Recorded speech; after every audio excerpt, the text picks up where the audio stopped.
What's up, guys? B-Thriller here, and I'm back finally from having no internet. Actually, I do fine without internet. It sucks not being able to communicate with everybody and talk with everyone I want to talk to, but other than that, for me, it's not that big a deal. But today I'm going to start a new thing where I think I'm going to go over some positive news stories for the week. I want to make this a weekly series because we've all watched the news or listened to the news or read the news online or whatever, and we all know 80% of it is fucking depressing. It's all about death and disease and war and all this stuff, and it makes you very cynical of the world. Well, I'm here to tell everybody that not everything is bad in the world, no matter what anybody says.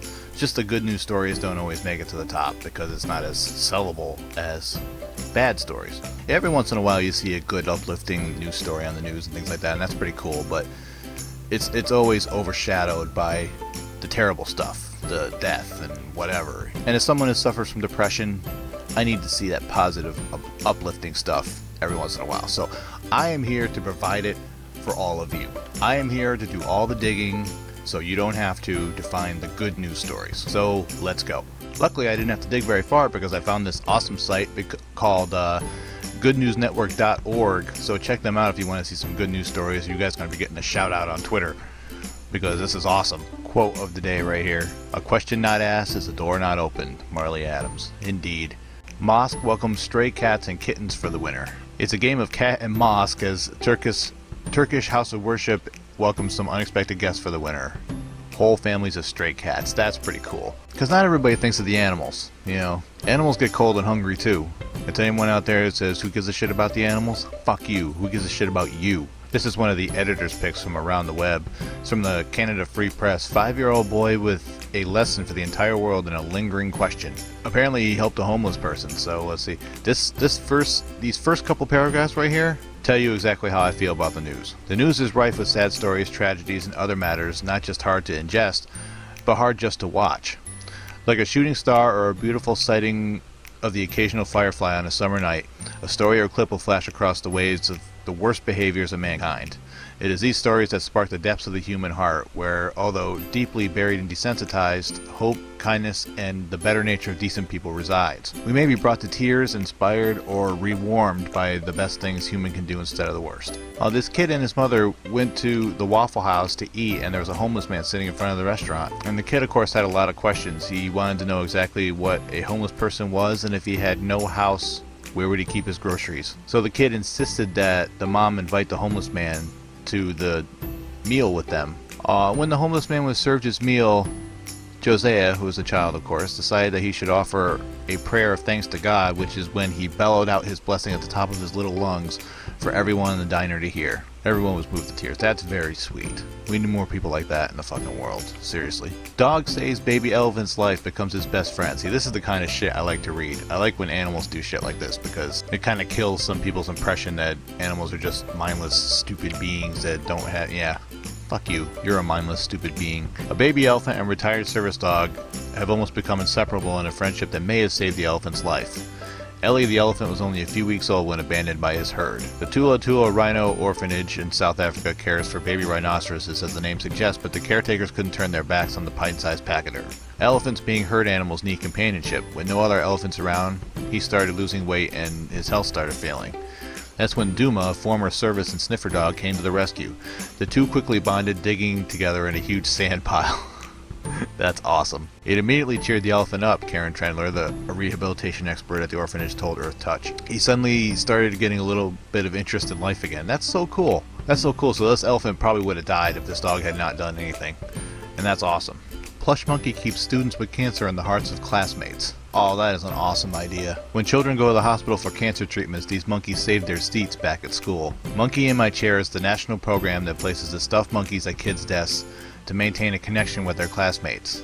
The huggable animal is a reminder for students of what their classmate is going through and helps them remember their friend. That is a brilliant idea, and I'd like to meet the person that came up with that idea. Each monkey comes with its own backpack to send classwork as well as encouraging messages to the little patient. There's also a book to help teachers answer questions from their students. That is amazing. That really is amazing. Students build a business, transform Detroit blight into beauty. Students in Detroit, Michigan defied stereotypes to find beauty in the city's blight and even build a business around it. The teens in Southeastern High School's entrepreneurship class came up with a plan to make and sell wreaths while cleaning up their neighborhoods. Very cool. They stripped overgrowth from fences and vacant lots and fashioned the vines and other plants into decorative wreaths. That's very, very cool. I like that. Working with the Hans Foundation, committed to enhancing the lives of Detroit's people 1 square mile at a time. Hold on, I'm going to move this up a little bit so you can see the picture too. The students were able to attract the attention of Carhartt, an international clothing brand which offered to sell the wreaths in its flagship store. Very awesome, dude.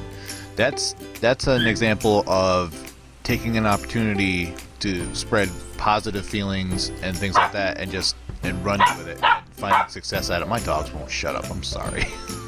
But yeah, that's an opportunity that those students saw, they took it and they ran with it, and now they're getting recognized for it, so that's awesome. It apparently inspired a lot of students too. Students who thought the project would be boring were surprised at the excitement of building and running their own business.